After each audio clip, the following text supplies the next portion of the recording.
เอาจังหวะระบงอะไรธรรมดาจังหวะระบงอะไรก็ได้เราเข้าได้แต่นำเพลงจะนำในเพลงบอกว่าเลยกองเลยยืนนำสีที่เพื่อนบุโบคุณดีดีอกดีใจที่ได้เห็นพี่น้องตัวเขาทุกทำได้ไม่ใช่เสียงเอาจนเด็กก็สาวฟังออกตัวเป็นคนซ่อมกัน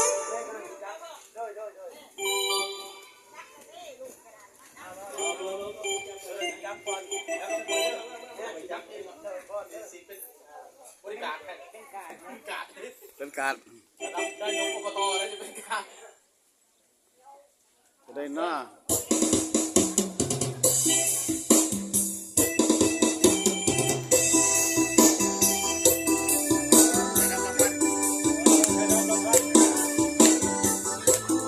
ให้รับรางวัลแล้วดิ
เอาพันของเขาหันมันจะสูญแล้วมันจะหายไปมันจะสูญจะหายไปบุญนี้บุญนี้เพราะเราเป็นน้องคนเชื่อนั่นแหละ ถ้าพวกเขาแตกแยกกันมันจะลดไปเองถ้าว่าพวกเขาฮักกันเดี๋ยวเอาความฮักเป็นหลักเอาความบางเป็นที่ตั้ง อาเมน เอาความฮักเป็นเครื่องคุ้มครองพวกเขาเขาก็จะดำรงอยู่กับพระเจ้าตลอดไปนี่ แมน เขาอยู่ในโลกนี้เขาก็อยู่กับพระเจ้าแต่เขาจากโลกนี้ไปเขาก็อยู่กับพระเจ้าองค์เดียวกันในจังสั้นในเขามั่นคงอยู่กับพระเจ้าคือกับเพลงนี้บอกว่าปีใหม่แล้วฮักกันเด้อแต่เขานั่นเป็นสั้นๆนี่บอกฝากให้พี่น้องขึ้นหน้าที่มาเปลี่ยนเป็นภาษาลาว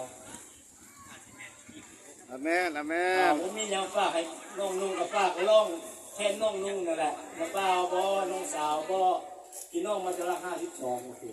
เขาก็เป็นคนนี่ละบางคนกับบ่ฮู้ว่าเพิ่นเป็นคนเฮาขมุเพราะว่าเว้ากับบ่เป็นคนขมุแต่นิสัยใจคอก็บ่แม่นคนขมุแต่ว่าจิตใจอันยังเป็นคนขมุอยู่จิตใจบ่เคยลืมอยู่อเมริกาด้วยกันไปแต่งเพลงนำพูดแล้วก็แต่งเพลงคริสเตียนเนี่ยเพลงนมัสการเนี่ยเป็นปุ้ม